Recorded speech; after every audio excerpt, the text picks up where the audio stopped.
All right, so here is your final revision screencast.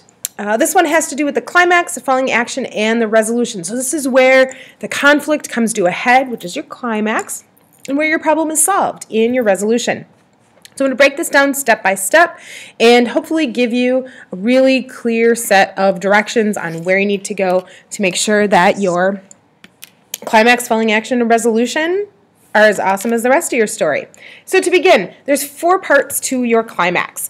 You're going to have a little bit of overlap between the end of your rising action and the beginning of your climax, and you'll see what I'm talking about when I get to the first part of the climax.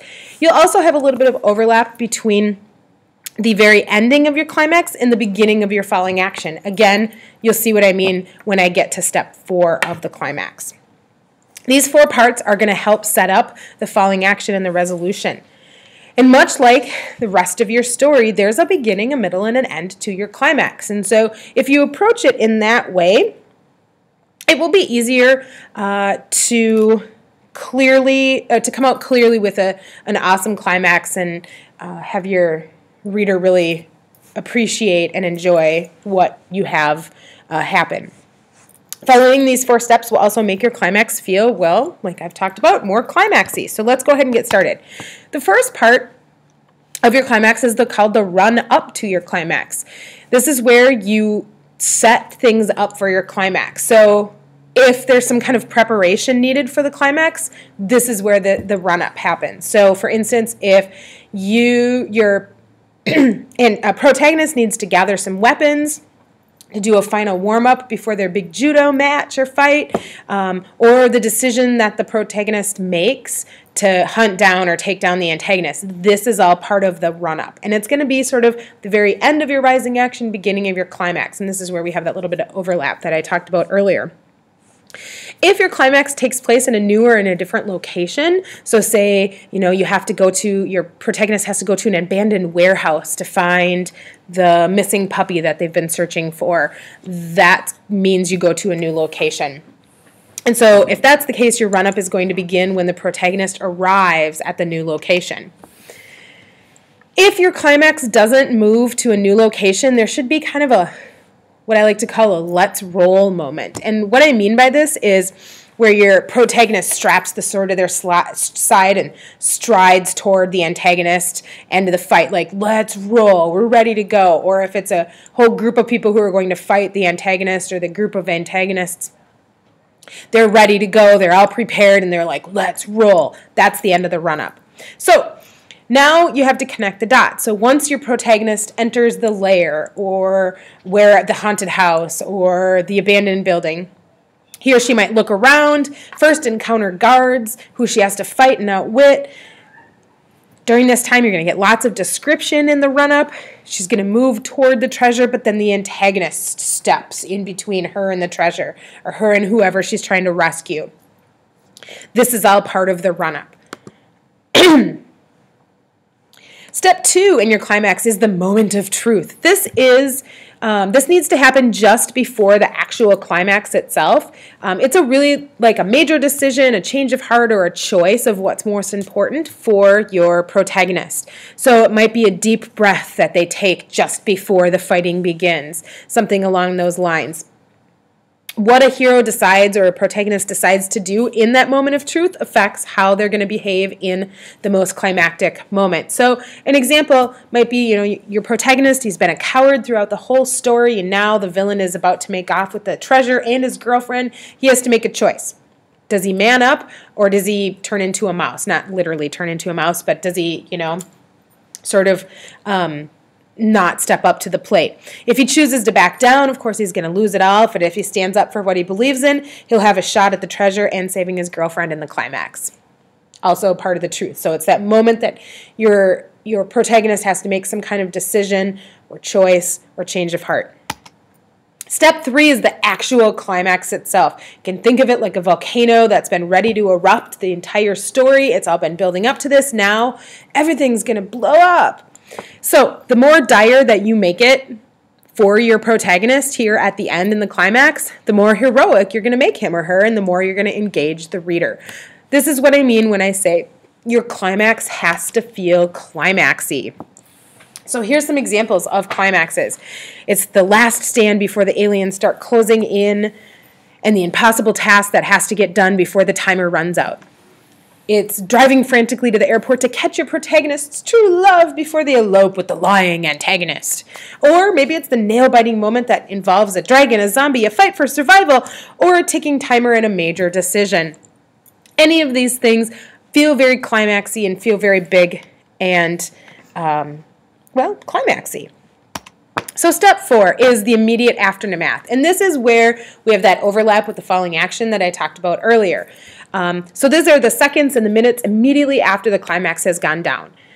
For instance, you've rescued the maiden tied to the railroad tracks, but the bridge over the river and the railroad tracks is still going to collapse.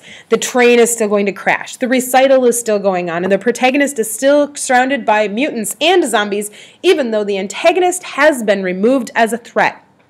So it's how do they get out of the dragon's lair? How do they get out of the haunted mansion after the antagonist has been taken down?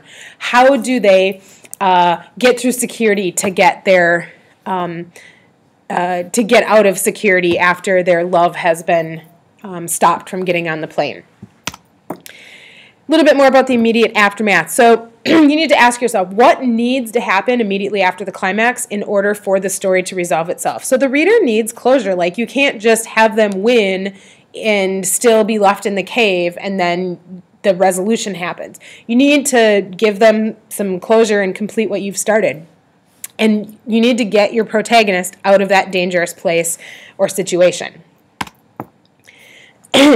Now, with the immediate aftermath starting, you've already begun your fall into the following action. So a little bit more about the following action here.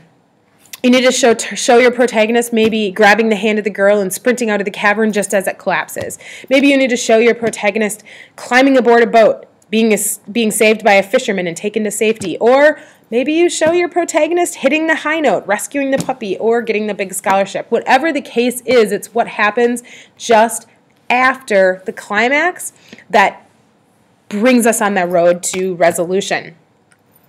You need to make sure to play out a logical ending to your climax or show what the consequences of your climax are. So for instance, if someone is saved or survives, maybe allow there to be a little bit of time or a few moments for thank yous and hugs and tears. Or for instance, if the takedown of the antagonist's company is logical because you've taken down the antagonist, but they still have this evil corporation that you need to take down, show how it's done. Is it one keystroke? In one keystroke, all their financials are wiped. That's part of your following action and your aftermath. Now we move on to the resolution. This is your ending, when everyone kind of switches off the light and goes to sleep, if you will, after they're done with your story. So you need to leave your readers with the answer to your conflict. Like, what happens to solve or resolve your conflict? All your loose ends need to be tied up. All your questions from the story have to be answered here. So I've got some great ways here to talk about ending your story. If your ending doesn't feel quite final, here's a couple ways that you could end it and help to solve your... Lozano, please call 3501. Sorry, guys. Delana Lozano, please call 3501 or come to the main office. So I've got some great examples of ways to end and make your ending and your resolution feel really final. So first is that twist ending. So sometimes the writer can conclude with a twist ending. Readers might be led to believe that a story is going to end one way, but then in the very end it ends in a different way. So the ending is like unexpected. So for instance, a story can end with a tragic ending, one in which maybe the protagonist dies. I will tell you, don't kill off your protagonist in the climax though, because that's really anticlimactic. There's this great short story by Kate Chopin called Story of an Hour, and the ending is a twist. The protagonist, she dies at the sight of her husband, whom she believes had been killed in a train wreck earlier in the story. She sees him, he's alive, and then she dies, and you're left to wonder if she dies from surprise or if she's just really bummed that he's alive because she maybe wanted him to be dead. Great short story, by the way.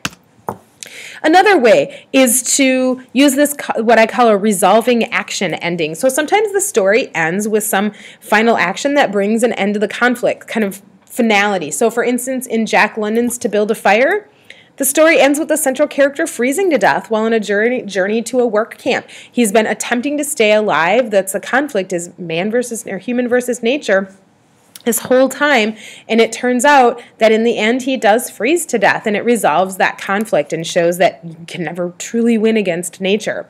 Solves the conflict, answers all the questions, even though sadly the protagonist dies. Then there's what I like to call the end of the story ending. Sometimes a story ends after it's been told, like as if it's a memory. So this is how this story Alaska ends. The narrator tells this crazy wild story of this awesome dream trip to Alaska, and then ends with the line, "We would stop playing as if on cue and look at each other." Attention please, Abby Neat, your ride is leaving. Please report to the door by where you guys parked. Abby Neat, your ride is leaving. So sorry again, you guys. So we would stop playing as if on cue and look at each other, suddenly happy, remembering Alaska, waiting for us. So it kind of fast forwards and shows some time in the future about when the characters look back on the action of the story or the climax and what happened kind of fondly, or kind of shows some resolution through that memory. Then there's that ambiguous ending that's kind of over, like, is it done? Or the ending is done, or is it? So this is where essentially the writer crafts an ending in which the story ends, but then the reader is kind of left wondering what's going to happen next. So maybe there's no permanent resolution to the ending. I will say that the conflict from the story is actually resolved, but maybe the ending sort of leads with a ... like what might happen next. So this is a great way to kind of leave the door open for some sequels. Another story could be written that brings some more total closure to the story. But remember, if you're going to use this ambiguous ending, the conflict from your particular story needs to be solved within the climax, the following action, and the resolution, but you can leave the door open for another story. So a couple of tips for your ending. Try to avoid the kind of neat ending. In other words, don't wrap it all up and seal it up tight. Makes your story kind of seem unimportant, like what was really learned from it. So instead, write the ending until there's almost a new story, maybe, that will unfold at the end. Number two, look to your beginning to find your ending. Like, how did you begin? Look back at your narrative hook. It would be really amazing if you could link yourself back to your narrative hook and make the closure feel even more real for your reader. And finally, try to avoid this tendency to summarize. Don't be preachy or kind of I told you so. Let the reader figure out what they want to think about your story. Let them discover it on their own and make his or her own decisions. The cool thing about a really well-written story is that your theme and what you want the reader to think about will be really clear without you actually coming out and saying it or feeling too preachy. All right, so we've reached the end here. What do you do now? You now get the opportunity to make revisions to your climax, your following action, and your resolution.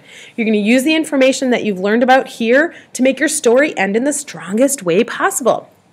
Once you've made all of your changes, after watching all 3 screencasts, you're going to be ready for peer editing. So stay tuned for another screencast after we come back from break on peer feedback and how you can give the best peer feedback to someone else in class, and then you will also get wonderful feedback on how to make your story even stronger, as well as suggested edits.